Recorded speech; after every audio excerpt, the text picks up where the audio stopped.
तो सिसोदिया जी, हम आपको बताना चाहेंगे कि भारतीय जनता पार्टी के किसी नेता के कहने पर नहीं, संविधान के कहने पर, कानून के कहने पर, नियम के कहने पर जो काम एलजी ने किया है वो आप सबके सामने है। दूसरा विषय,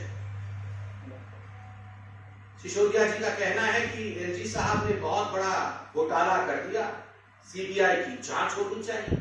ये तो साधारण विषय नहीं है।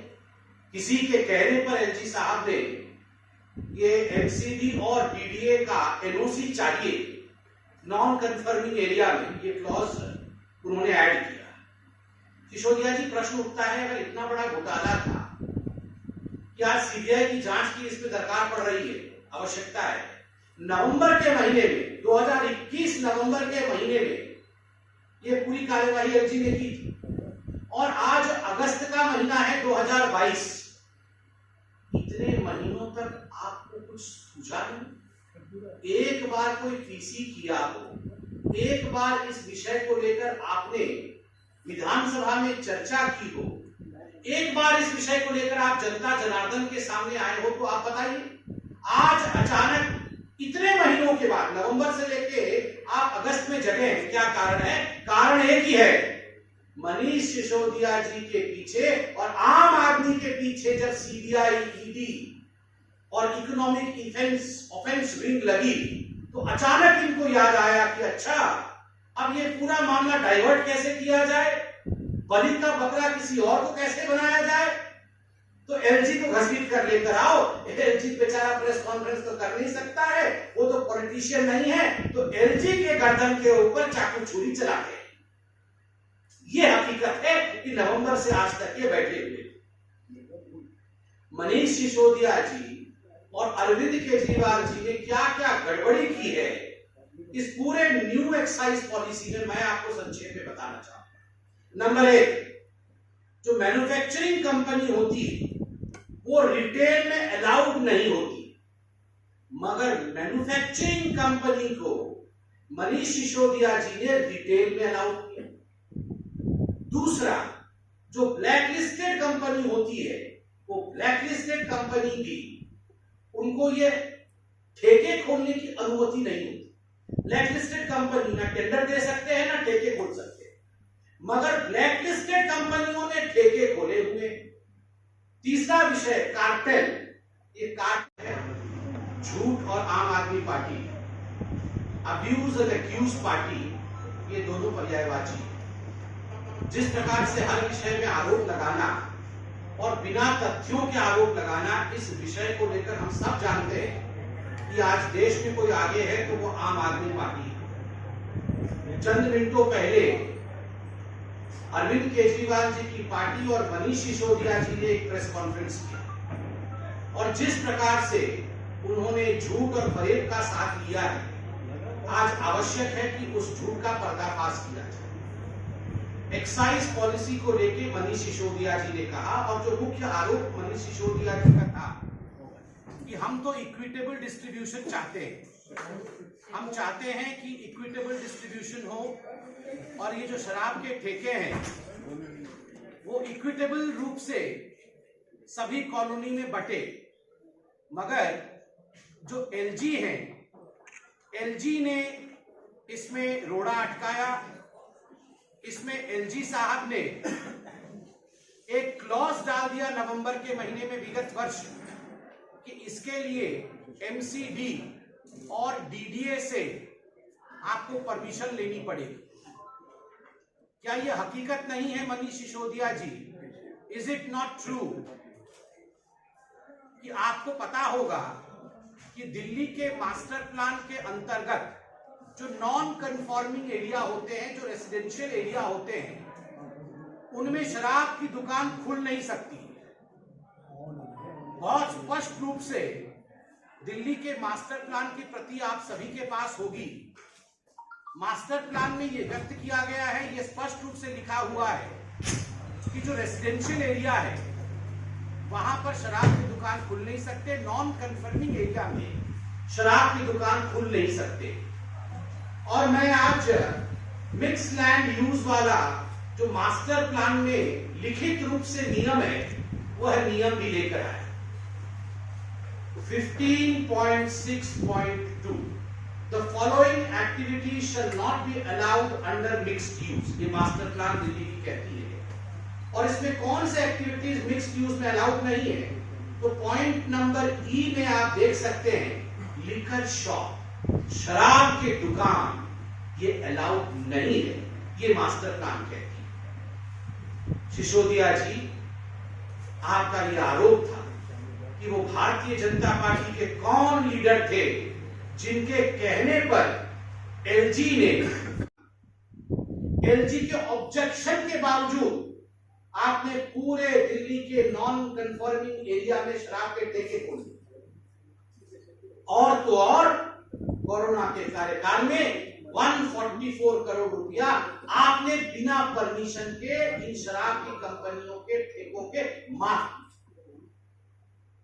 बाद में रियलाइज हुआ मनीष जी को, अच्छा मैंने माफ तो कर दिया है मगर परमिशन तो कैबिनेट से लिया नहीं है, तो पहले माफ कर दिया। बाद में कैबिनेट की मीटिंग हुई और उस कैबिनेट की मीटिंग में निर्णय लिया गया ना बही न खाता, जो कहे मनीष सिसोदिया वही सही। किसी चीज की आवश्यकता नहीं है, जो भी मनीष सिसोदिया जी कहेंगे वो सही है। इस प्रकार से पारित किया गया। मगर मनीष जी को भी रियलाइज हुआ कि ये तो गलत हो जाएगा, धरपकड़ तो होगी। फिर इसको भी ये नोटिस भी कैंसिल करवाया गया। ये कैंसिल, सोचिए, गैर कानूनी काम करने से कहा जाता है एक झूठ को छुपाने के लिए 100 झूठ बोलना पड़ता है और अंततः पकड़े जाते हैं। ये 144 करोड़ रुपीस कैंसिल करा करके, माफ करा करके अंततः आज पकड़े गए हैं। आज सीबीआई की जांच बैठी है, ईडी की जांच बैठी है। और मैं सवाल पूछता हूं, अभी पार्लियामेंट में सीना ठोक ठोक के संजय सिंह जी, उनके जो सांसद कह रहे थे बहुत फायदा होगा, हजारों हजार करोड़ रुपए के फायदे हो जाएंगे ये न्यू एक्साइज पॉलिसी से। ये तो अभी 10 दिन 15 दिन पहले बोल रहे थे। और तो और मनीष सिसोदिया जी ने खुद प्रेस कॉन्फ्रेंस करके कहा है, इसी वर्ष कहा है, 15-20 दिन पहले कहा है, हजारों हजार करोड़ रुपए का फायदा होगा।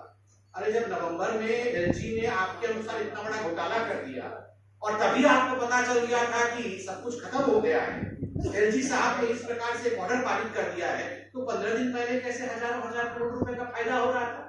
और जैसे ही सीबीआई आपके द्वार तक पहुंच गई तब सब घाटा हो गया। ये मनीष जी को और अरविंद केजरीवाल, असली किंग तो अरविंद केजरीवाल ही, अरविंद केजरीवाल जी को लगता है हम सब जो जनता है मूर्ख है और जो भी सच्चाई है हम देख नहीं पाते। सारी सच्चाई हमें दिख रही है।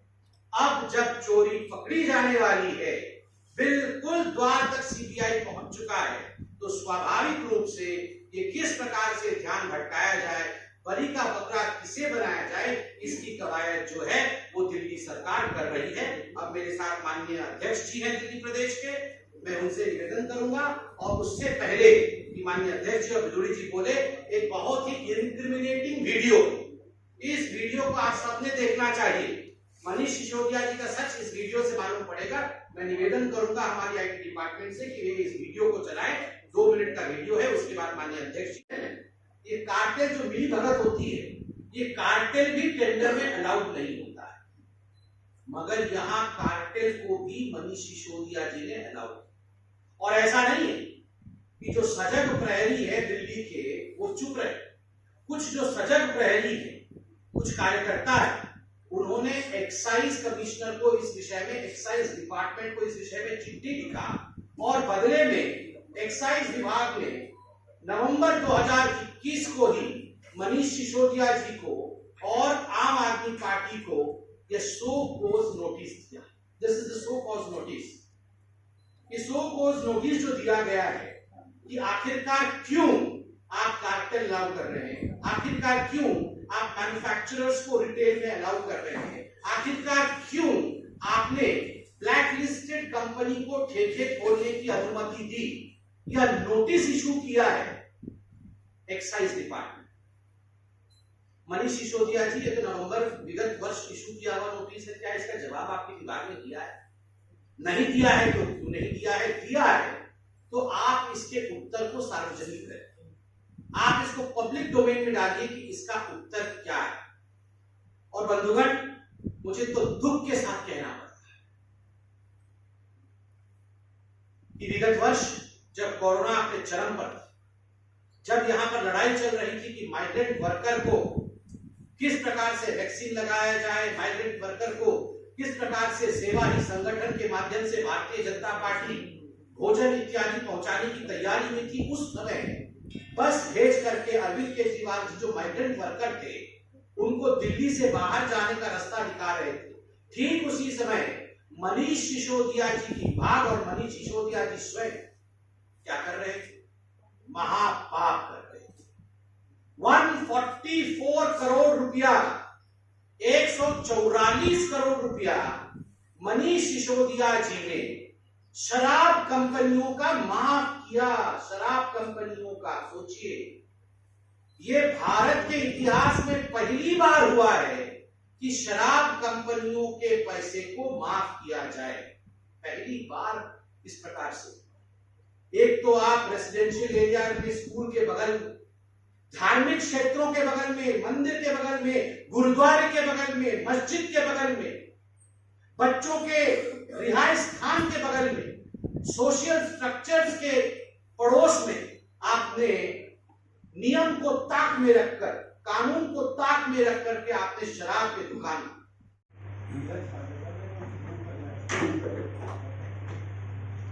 एक बहुत महत्वपूर्ण सूचना है सभी के लिए, और खास करके आज सुबह से जो चैनलों में चल रहा है, आप देख रहे हैं कि एक व्यक्ति नोएडा में एक महिला के साथ किस प्रकार सुलूक कर रहा है, दुर्व्यवहार कर रहा है।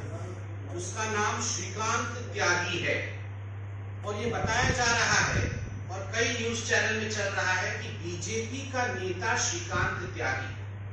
आज भारतीय जनता पार्टी यहां ये स्पष्ट करना चाहती है कि श्रीकांत त्यागी भारतीय जनता पार्टी का 2 रुपए का भी सदस्य नहीं है।